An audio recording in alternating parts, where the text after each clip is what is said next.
Breaking, Iran's supreme leader has been confirmed dead in a joint U.S.-Israeli strike. And this is exactly why the war could escalate faster than anyone expects. So let's go over some basic facts about what's happened so far. So in the early morning of Saturday, in Tehran, the Israelis and Americans launched a decapitation strike against the Ayatollah Khamenei, who is the supreme leader of Iran. Now, there are arguments and disputes about as to what happened.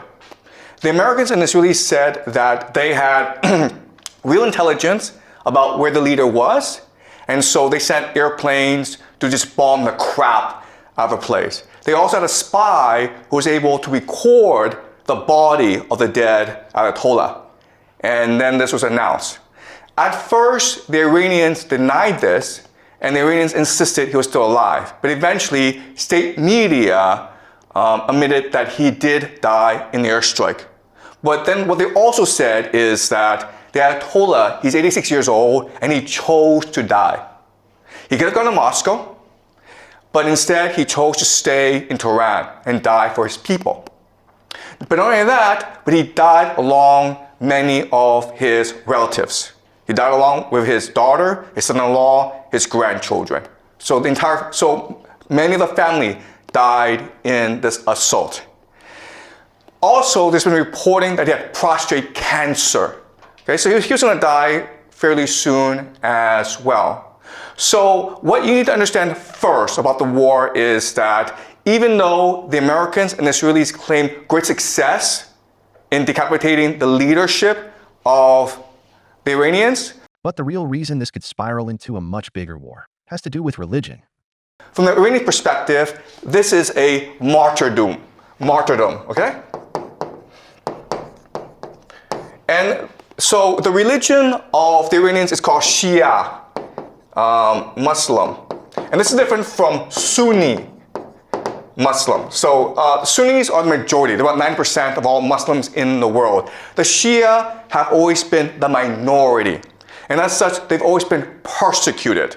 So in the Shia faith, the core value, the force that binds everyone together and gives them purpose and meaning in life, that galvanizes them into action, is the idea of martyrdom, which forces jihad.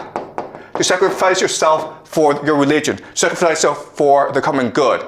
So think of the death of Khamenei as a sacrifice, a self-sacrifice, in order to motivate the Iranians in this war, okay? So that's the first thing you need to understand. That for the Iranians, this is not a geopolitical war. This is not an economic war. This is not a war of resistance. This is a jihad. Okay? It's a war against the great Satan to avenge their leader. They will fight to the death. All right? That's number one. Number two is this. This Israeli strike hit a school, and now the entire region is reacting. Also that morning, when the Ayatollah was killed, the Israelis struck a school in the south of Tehran, killing about 150 school children. These are girls in primary school.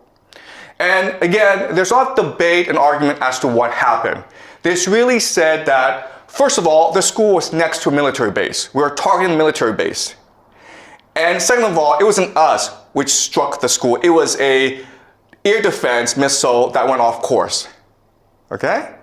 And the Iranians insisted no. The Israelis purposefully attacked the school to kill the school children. And then you're like, why would the Israelis do that? But then these few years, well, we've seen what they've done in Gaza, in Palestine, to the Palestinians. And it's pretty consistent what the Israelis have been doing. All right? So this action against the Israelis, it's meant to show to themselves and the world that we are now all in. Okay? We've made the sacrifice. We are now committed to this war, to winning this war at all costs. And this action has also provoked the Iranian people to resist with their full might, okay? So I want you to keep this in mind. And again, we don't have complete evidence that it's the Israelis who did this, but given past actions from the Israelis, this is fairly consistent with what they've done. Okay, so we can assume that this is something the Israelis did. Why they did this, what the purpose is something we will discuss as we move on. Okay, it's very complicated. Dubai was just hit, and this could pull the entire Middle East into war. Next, I want to show you this. This is Dubai, and Dubai is considered one of the wealthiest, safest cities in the world. There are thousands, tens of thousands of Westerners who move to Dubai because it's clean, you don't pay any taxes, you make a lot of money, and there are great restaurants. And this is really the economic model of Dubai. It's one of the GCC countries, okay? The Gulf coastal countries. And for the longest time, Dubai had a really good deal because they were under the protection of the American military. So they didn't have to pay for defense. And then they were in the Middle East, which is the oil producing center of the world. And so they focus on aviation, they focus on logistics, they focus on finance, on tourism. They became extremely wealthy, right? I'm not sure if you've taken Emirates, one of the best airlines in the world. So their airport, Dubai Airport, is the busiest in the world. And Dubai, for the longest time, was flourishing under American protection. And Dubai said to the world, listen, we're like Switzerland, we're neutral. We don't want any involvement in any wars. We're here just to take care of our citizens, to make sure everyone has a good time, to make money. And then right after the war started, the Iranians attacked the GCC, okay? Dubai, Abu Dhabi, Bahrain, Qatar, Kuwait, they attacked these places. And these places were like, what's going on? We're neutral, man. We're not involved in this war.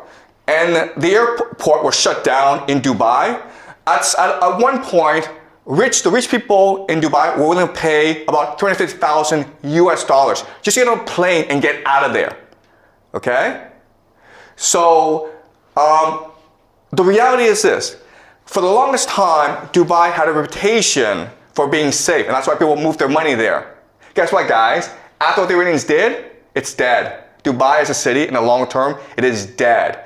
Because you're a wealthy Westerner, you're not going to move to a place where it could be attacked anytime by the Iranians.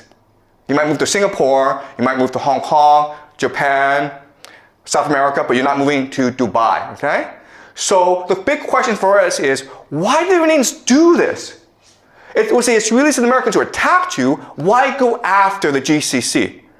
All right? And not only that, but they're escalating the attacks against the GCC. So this is something that we will look at very closely today. Why would anyone attack the GCC? And what happens if they do? Well, the short answer is because these places, even though they pretend to be neutral, they house the American military. They allow the Israelis and the Americans to use their airspace to attack Iran from. All right? So this is Bahrain. Now, Bahrain is interesting, okay? Because I want you guys to remember this. But Bahrain will probably be one of the major centers of this conflict. Because, first of all, this is the American Fifth Fleet. All right? This is their naval base in the Middle East. And as you can see, the Iranians are attacking it with missiles. And it's being blown up. Bahrain is interesting because it has about 50% or even more, okay, Shia, which is the religion of the Iranians. But the people in charge are the Sunnis. And so what makes this strike really important from our perspective is, first of all, not only are the Iranians attacking US military assets, not only are they destroying the economies of the GCC, but they're also trying to ignite a religious war, right? Because you're Shia, you're loyal to the Ayatollah. And if he's dead, then you must, as a religious obligation, now commit jihad against your enemies. And it's no different in other religions where, listen, if you want to kill the Pope, the Catholics would be really angry at you and they would want to kill you, right? So now you have the Shia who will probably eventually arise, creating a revolution in Bahrain, okay? So I think Bahrain will be the first to fall. Dubai will probably go bankrupt, okay? But in the long term, we can expect the entire GCC area, including Saudi Arabia, to eventually collapse, okay? And so this is something we'll use game theory to understand. All right. And this conflict may only be the beginning. If you want more strategic analysis on global conflicts like this, make sure to subscribe.